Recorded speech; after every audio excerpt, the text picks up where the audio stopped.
How does an avoidant partner disarm you without saying anything at all? When an avoidant feels overwhelmed by intimacy, they don't tell you they need space. They just start showing up differently, less engaged, less responsive, less emotionally available, and leave you trying to decode what went wrong. You know something changed, but proving it feels impossible. They didn't do anything wrong exactly, they're just not really there anymore. And that's somehow worse than an actual problem you could address. The first way an avoidant disarms you is through their eyes. Eye contact used to feel natural between you, easy, comfortable, connected. Think about what happens when someone looks at you, really looks at you. There's a feeling that comes with it. Connection, attention, presence. Now when you talk to them, their gaze drifts. They look at their phone, at the TV, at something behind you. When they do make eye contact, it's brief and surface level, like they're checking a box rather than actually seeing you. This shift in how they look at you, or don't look at you, creates an immediate sense of disconnection that you feel in your body before your mind catches up. The first way an avoidant disarms you is through their eyes.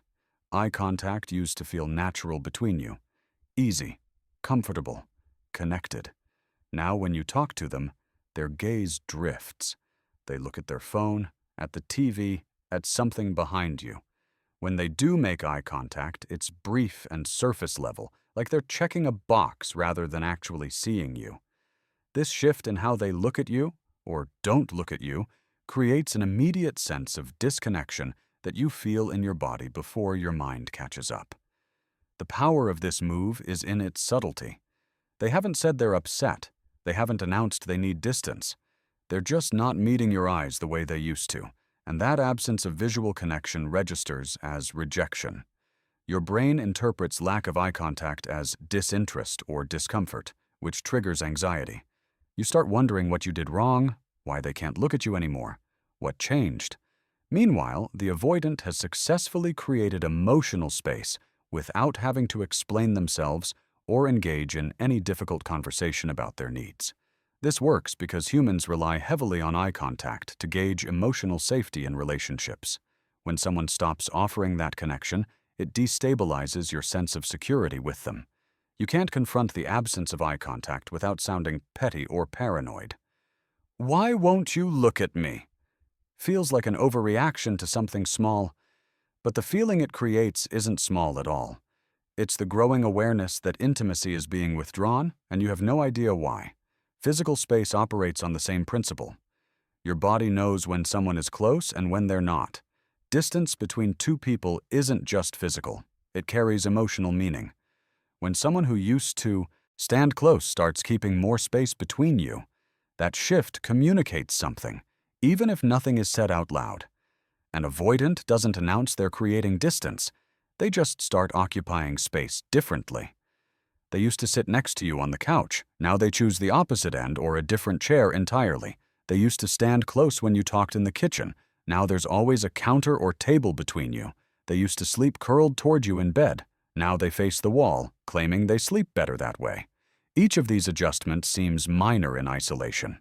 But together, they form a pattern of retreat that your body recognizes even when your mind tries to rationalize it away. Physical proximity is a language of connection. When someone begins systematically increasing the space between you, they're communicating withdrawal without words. The avoidant knows this, whether consciously or not. They're managing their exposure to intimacy by controlling physical closeness. What makes this tactic effective is that it's gradual and deniable. If you point it out, they can easily dismiss your concern. "I'm sitting right here. What's the problem?" And technically, they are present. They haven't left the house or ended the relationship. They're just present from a greater distance now, which gives them the space they want while making you feel unreasonable for noticing or caring about it. You end up questioning whether you're being too sensitive about something that shouldn't matter. The physical distance also affects how you interact in public or social settings. An avoidant who's withdrawing will position themselves away from you even when you're out together. At a party, they'll drift to a different conversation group. At a restaurant, they might sit across from you rather than beside you. Walking down the street, they maintain a gap that makes it clear you're not quite together, even though you arrived as a couple. These public distancing moves add another layer of confusion and hurt. It's one thing to feel distance in private, but when an avoidant creates physical space in front of others, it sends a message about how they want to be perceived in relation to you. They're not claiming you as their partner through proximity and body language. Instead, they're maintaining independence and separateness, which makes you feel even more uncertain about where you stand. Touch follows the same pattern. Think about how touch works in relationships. It's not just physical. It's a constant low-level communication of affection, interest, and connection. Small touches throughout the day reinforce the bond between two people. When those touches disappear, the bond weakens, even if nothing else has changed. Avoidants don't sit you down and say they need less physical contact. They just stop initiating it.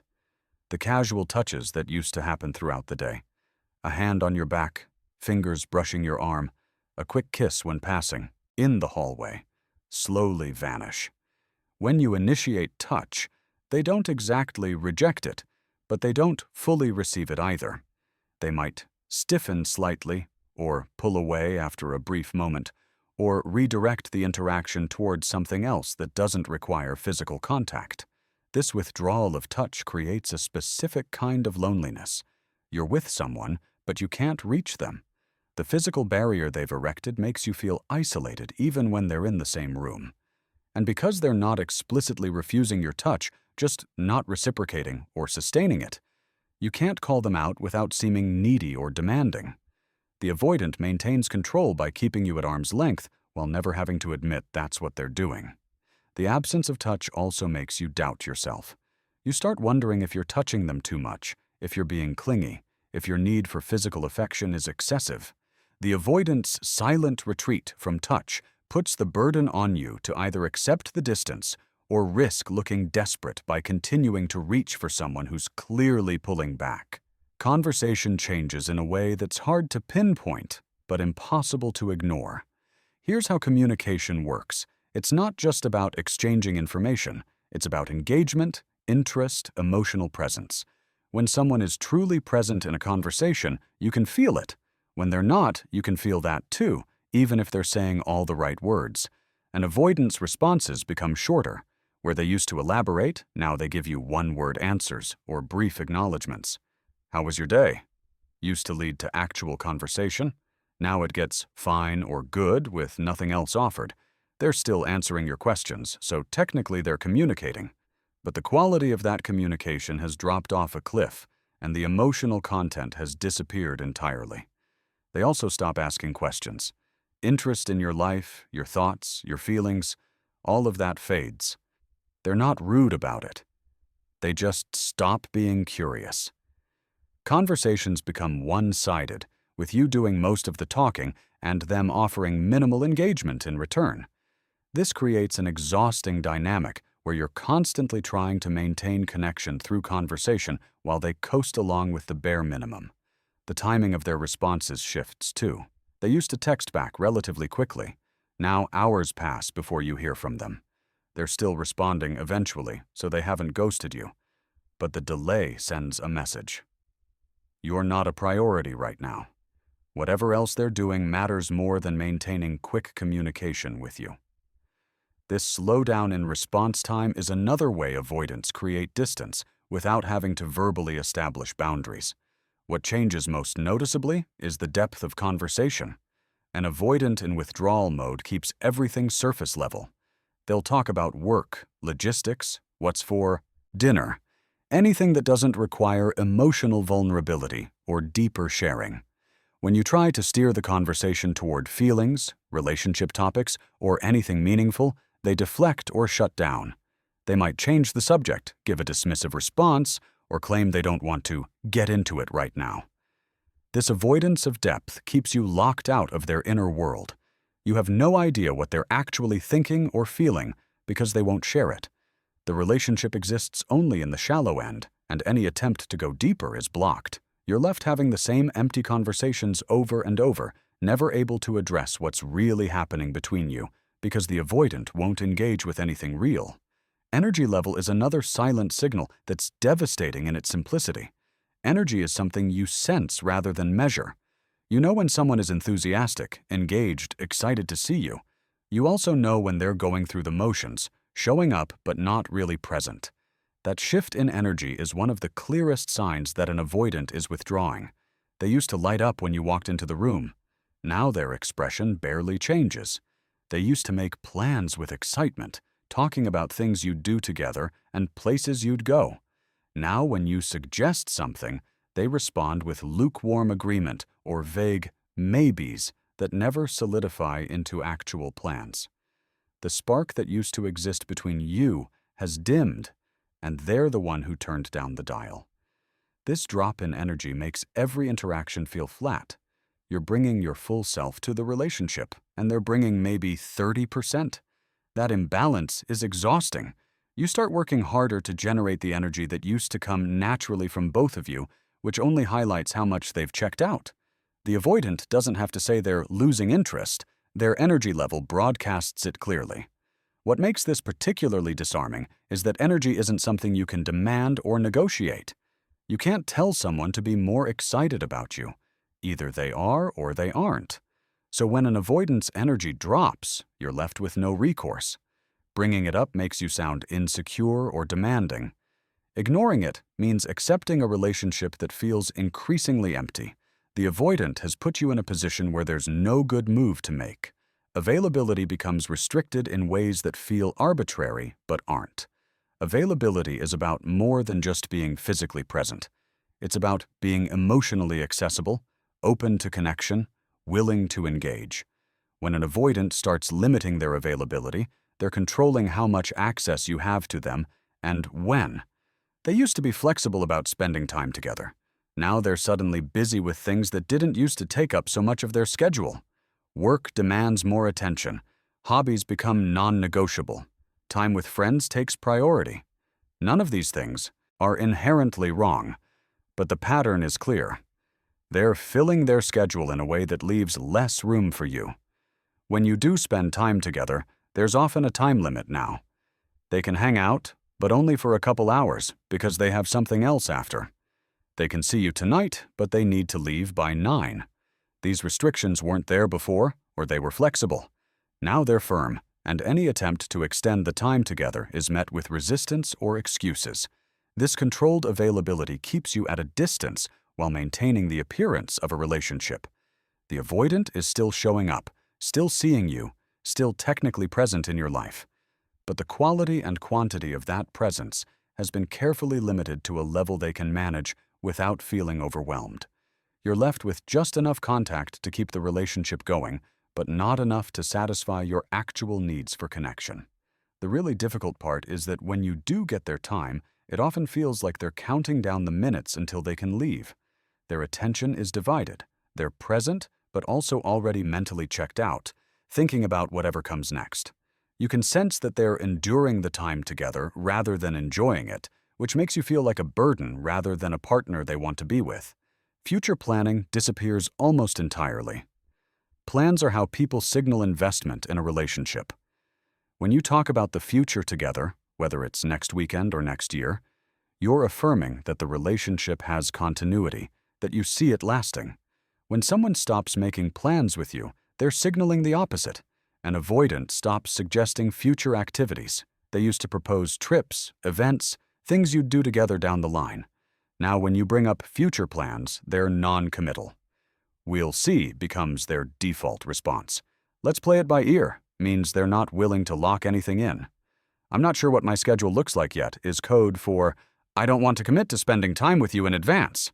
This lack of future planning keeps you in a state of uncertainty about where the relationship is going. You can't build toward anything because they won't agree to anything. Every plan becomes a negotiation, and even when they do agree to something, there's often a last-minute cancellation or change. The message is clear. They're not investing in a future with you. They're managing the present moment, giving you just enough to keep you around without actually committing to forward momentum.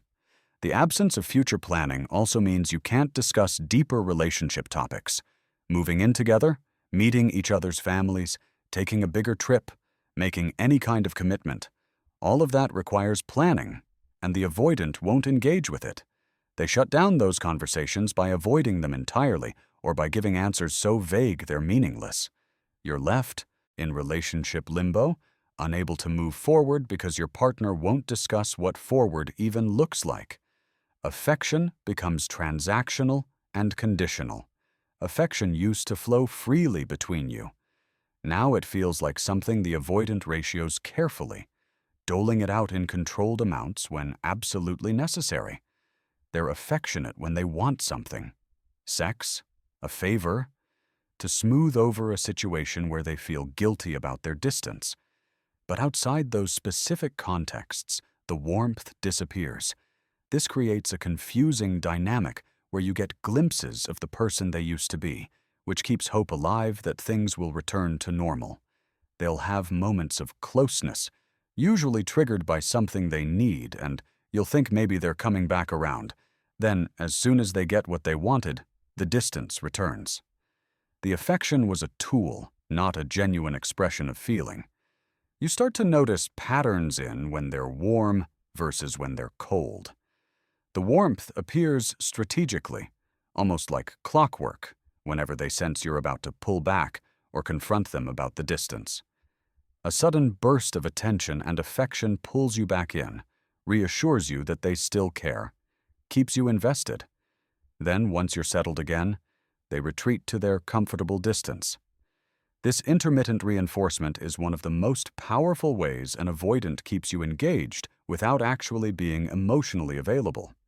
The unpredictability of when you'll receive affection keeps you hooked, always hoping the next interaction will be the warm version instead of the cold one. The avoidant controls the relationship dynamic by controlling when and how much affection they provide, and you're left constantly trying to earn what used to be given freely. All of these behaviors work together to create a unified effect. Separately, each one could be explained away or dismissed. The lack of eye contact could be stress. The physical distance could be coincidence. The shorter texts could be busyness.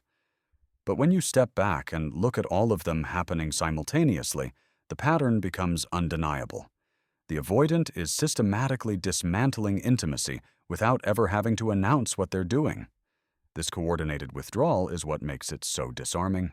You're dealing with someone who's pulling away on every level, visual, physical, verbal, emotional, temporal, while maintaining that nothing is wrong. They haven't broken up with you. They haven't said they want space. They're just showing up differently across every dimension of the relationship, and that coordinated retreat leaves you feeling crazy for noticing it. The wordless nature of this withdrawal also means there's nothing to confront directly. If an avoidant said, "I need space," you could respond to that. You could discuss it, negotiate it, understand it. But when they just start behaving differently without explanation, what do you confront? Their lack of eye contact? The physical distance they maintain? The drop in their energy? Each individual behavior sounds petty when you try to name it, but the cumulative effect is devastating. The avoidance silent disarming keeps you in a state of perpetual confusion and self-doubt. You know something is wrong, but you can't prove it. You feel the distance growing, but pointing it out makes you sound paranoid or needy. You're left trying to solve a problem that won't be acknowledged, chasing someone who's already emotionally left without bothering to tell you they're gone. Understanding these patterns doesn't necessarily fix the relationship, but it does fix your perception of what's happening. You're not imagining things. You're not being too sensitive. You're responding to real behavioral changes that communicate withdrawal and disengagement. The avoidant is doing something, even if they're doing it silently. Once you recognize these wordless tactics for what they are, you stop blaming yourself for the distance. You stop working harder to close gaps that someone else is deliberately creating. You stop accepting responsibility for disconnection that isn't your fault. The avoidance silent moves only work when you don't understand what you're looking at. Knowledge removes their power. If you've recognized these patterns in your relationship with an avoidant partner, share your experience in the comments. Describe which of these silent tactics you've encountered and how they affected you. Your story might help someone else realize they're not alone in this experience. If this video helped you understand what's been happening in your relationship, hit the like button and subscribe for more content on attachment patterns and relationship dynamics. Thanks for watching.